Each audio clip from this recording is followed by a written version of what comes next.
ipatong. Unsa pa kaha ni adtong na nag-iya og usa ka yuta, unya gibutangan niyang building, unya maong building iyang giparkilahan sa usa ka negosyante sulod sa grocery store. Okay.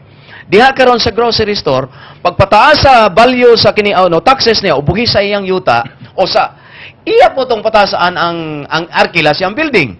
Karon og ako'y nangarkila, ikaw negosyante, asa man ka mobawi? Imong ipatong sa imong gibaligya nga udong, salmon, bitsin, asin, kinsay maigo? Kita nga mamalitay. Kita nga namalit. Mo na kita unta nga mga kaigsuonan nato dinhi sa Dakbayan sa Davao. I think panahon na siguro magmatata din hindapita nga dili tong mga dato dinhi sa Dakbayan sa Davao mga adunahang yutaan mo na ginasulti kanunay sa mga cost-oriented groups mga adunahang yutaan. Mo na kanunay ilang kalaban di ay apil di ay ta dinha nga naigo dili tong mga adunahang yutaan lang tungod kay wala may naigo sa adunahang yutaan actually. No, ako lang gusto ipaklaro ni. Walay naigo kanila tungod kay ang ilang buhis nga taas nga ilang gihatag sa gobyerno lokal dito nila ginapatong kanato nga mga consumers nga mamalitay. Kita mo'y naigo nga mga pobre og kabus. Kita dili kadtong mga yutaan tungod kay sama sa kong gingon gipatong lang niya ang kataas sa buhis nga iyang gibayad sa syudad. Murag na kapuno si Mr. Berber Moses. Payagan mo lang ako, Saldi, 3 points to Okay. Ang hindi maganda dito minsan sa kampanya, sa eleksyon, murag, kung nakay kwarta, nakay sala. Kung dato ka, nakay sala. Kay kadungog ko sa asawa ni Danny Dayang Hirang Kaya ingon niya, siya lang daw ang taga-distrikto. Kaya ang isa, ni Dako sa Manila, ang usa, ang ginikanan lang ang taga-distrikto. Ang usa, she must be referring to Joji Bian. Di na taga-distrikto, kay taga-Ladislawa, dato. So pag masama pala maging mayaman. That is the problem of this country. Dapat yung mga umasenso sa naghanap buhay, yan ang gawin nating inspiration. Huwag natin yan awayin. I think, pero siguro, diha dapita, masama siguro yung maging mayabang.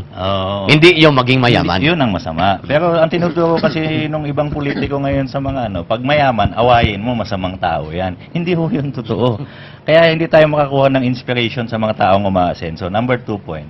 Ang tanong nyo kasi, bakit nga nung supak man ang tao sa taxes? Because of the corruption.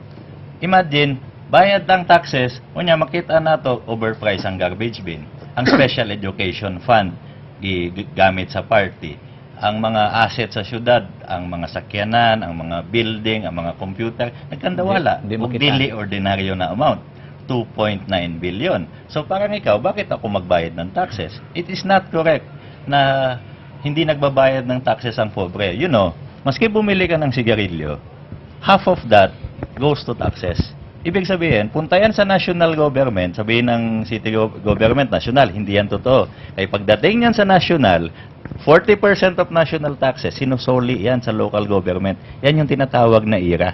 So magkano ang share ng Davao City dyan? 2 billion per year. So yung dinagdag nating bayad sa gasolina, yung dinagdag nating bayad sa restaurant, yung dinagdag nating bayad sa sigarilyo, sa suka, sinabi ni Manny, betchin, etc. Punta lahat yan sa government, punta lahat yan sa City Hall, tapos ibili ng garbage bin. Ganun yan. So, yung tao pwedeng magalit. May karapatan na sila magalit. Kini bang kantidad? Okay, man. Okay. Siguro, dihan dapita, murag, masakitan ta ba? Kita ng mga pobre, gipatong sa mga adunahan ang kataas sa buhis nga sa atong pagpalit diha na kitay gipabayad sa taas nga buhis sa Dakbayan sa Davao. Ang pinakasakit pagyud niini, ang lokal nga kagamahanan nga maoy naghimo niya ng pagpataas sa buhis gikawat pagyud. Gikawat pagyud. Kinsa may gikawatan dili man tong mga dato actually. Tungod kay gipatong lagi sa atong mga pobre nga namalit sa maong produkto. Kinsa may gikawatan nga klaro dinhi, pobre na ta. Gikawatan pa ta. Kini bang gingon nga gibayad sa realty taxes, kini i-refund ba ni? Iuli ba ni ngadto sa mga nakabayad na? Gusto ko muna tugtungan yung tinatanong yata ni Manny na yung taxes ba ninakaw ba yan ni Duterte? Malalaman natin yan after na process yung lahat ng kaso sa court. Anyway, ang question mo, Saldi, kung yung mga binayad ba sa real estate taxes na increase Mabalik pa ba yan? Wala. Kaya dahil sinabi ng korte ngayon na hindi, bawal yan. Bawal. Ang sinabi actually ng court dyan, confiscatory. Meaning, murag kawatan na nimo ang tao, gikumpiska na nimo ang propriedad, gikumpiska na nimo ang kwarta sa tao. So, dili pwede, ingon sa korte. Since that is confiscatory, that is null and void. Why epekto? Ang problema, nakabayad na since last year. Oo. What is the practice? Muadto bang negosyante para kuhaon ng excess bayad? Actually, it's not done that way. Next year, pagbayad ng real estate taxes, yung excess payment mo, hindi na yan, hindi ka na kailangang magbayad. Kaya nakabayad ka nang i-advance. Malaki ang problema pala natin dyan, ha? Kasi yung real estate taxes, dyan kinukuha. Kung 400% ang binayad mo na increase, so, advance ka na ng 4 years. So, sa next 4 years, hindi ka na magbayad. Ano ang problema mo dyan? Pobre ang syudad na Naber. Maliban dyan kinukuha ang SEF sa real estate taxes. Diyan kinukuha Yung ang 1%? yung 1%. Ang SEF kasi yung ginagamit sa public school, galing yan sa real estate taxes. Pag 4 years, hindi magbayad yung mga may-ari ng lupa dahil naka-advance na sila ng bayad.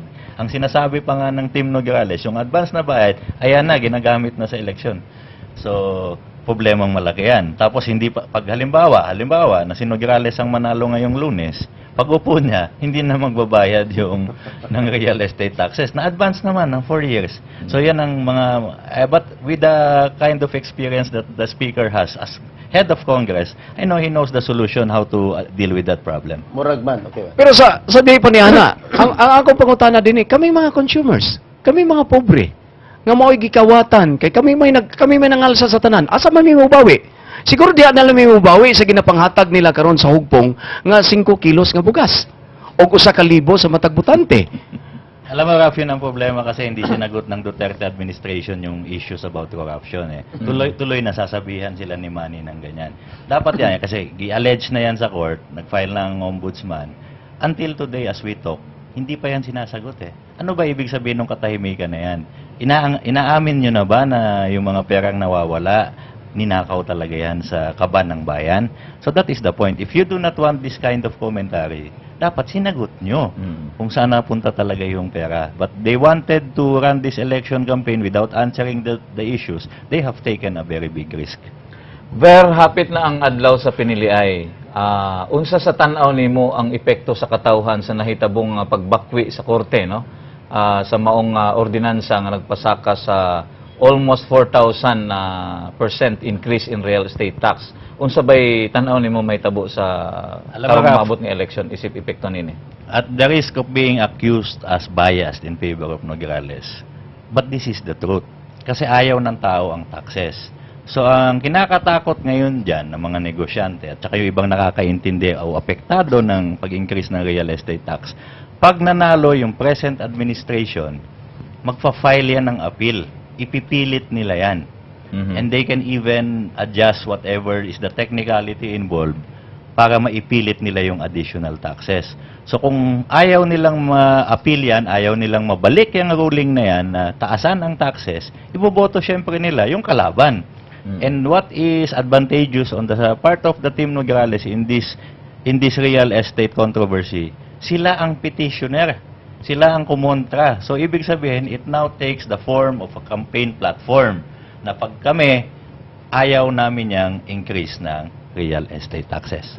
Mani, murag atong nahisgutan nga murag mapobre gyud ang kaban sa syudad sa umabot nga mga adlaw tungod nining tax refund, no? Unsa bay kasugyot sa taga broadcast media niya sa atong katawhan? Siguro ang para kanako din bugat man siguro ni sa sunod nga administrasyon kung unsaon niya pagpadumala din pero mubalik ko din sa gibati sa atong mga kaigsuonang kabusog timawa nga diin 22 anyos nga sila gikawatan day din sa Dakbayan sa Davao. 80% sa atong mga kaigsuonan din sa Dakbayan sa Davao. 22 anyos nga nagaantos ni ini.